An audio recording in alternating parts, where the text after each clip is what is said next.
इसको खोला है अध्यक्ष महोदय, और माननीय मंत्री जी यहाँ बैठे हुए हैं, उन्होंने विभागीय जांच का आदेश दिया है अध्यक्ष महोदय। तो इस सरकार से मुझे कोई उम्मीद नहीं है अध्यक्ष महोदय। मैं इस ध्यान आकर्षण के ये को फाड़ते हुए अपनी इस पूरे प्रोसीडिंग का बर्खास्त ये। झारखंड विधानसभा शीतकालीन सत्र के दौरान जहां विपक्ष जेपीएससी मामले को लेकर सदन के बाहर सदन के अंदर आक्रामक है, वहीं आज हजारीबाग के विधायक मनीष जायसवाल जी ने पेपर फाड़कर आक्रामक रूप दिखाया है। आखिर अपने प्रोसीडिंग की पेपर फाड़ दी, आखिर क्यों? देखिए, ये विरोध था हमारा। हमारे विपक्ष के सारे साथी वेल में बैठे हुए हैं। हम लोग अपनी बात को रखने के लिए मांग कर रहे हैं कि भाई जेपीएससी का जो है जांच करवाया जाए। जो बिजली की समस्या है पूरे राज्य में उत्पन्न हुई है, उस पर कुछ सकारात्मक पहल किया जाए। जो घोटाला हुआ है अभी हजारीबाग में पीएचडी में, उसकी जांच जो है किसी सिटिंग जज से कराई जाए या किसी अन्य ये से कराई जाए।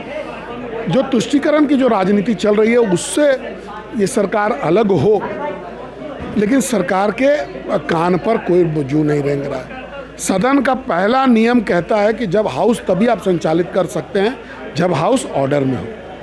हाउस ऑर्डर में नहीं हो, हाउस में हल्ला हो रहा है, हंगामा हो रहा है, लोग अपनी बात रखने के लिए, ऐसे में आप हाउस चलाना मतलब आप कोरम को पूरा करना चाहते हैं और पूरे विपक्ष को आप नाकार करके हाउस चलाना चाहते हैं। मेरे पास कोई विकल्प नहीं था ये अपना विरोध प्रदर्शन के अलावे, और मैं चूँकि मेरा प्रश्न आज सूचीबद्ध था तो मैंने अपना प्रोटेस्ट उस माध्यम से दिखाया।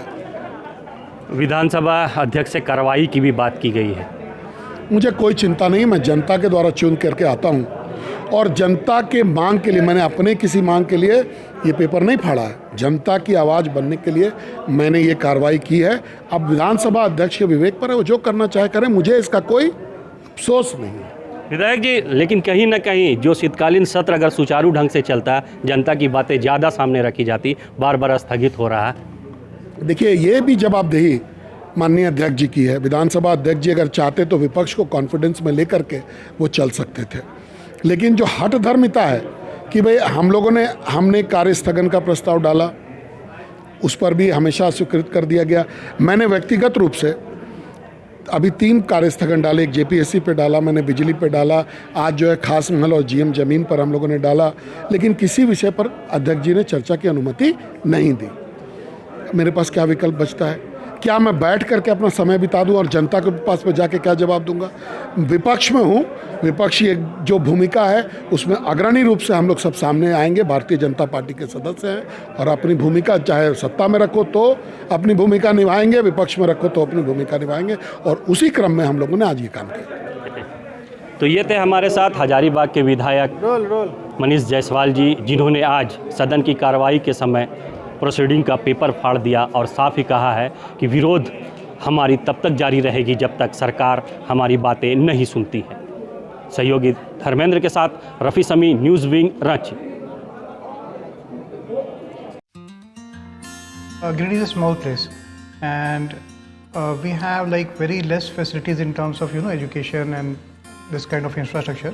It came to our mind that basically there should be good opportunities for the students of Giridih, those who are leaving the town and going outside for studies, their higher studies and their education. I wanted my son to start with the coding classes, so I researched it online. I got through all the reviews and everything. Then I got in touch with the White Hat representatives, and I was very happy with the progress and all how he was doing. So then I thought that why not to implement it in our school so that all the students are able to learn this thing. I started coding because we can make our thoughts real. We can interact with the computer. White Hat Junior is helping me to create a web browser. And I think on this part, White Hat is actually leading, on this coding platform. It is definitely a very good platform and one should implement in every school.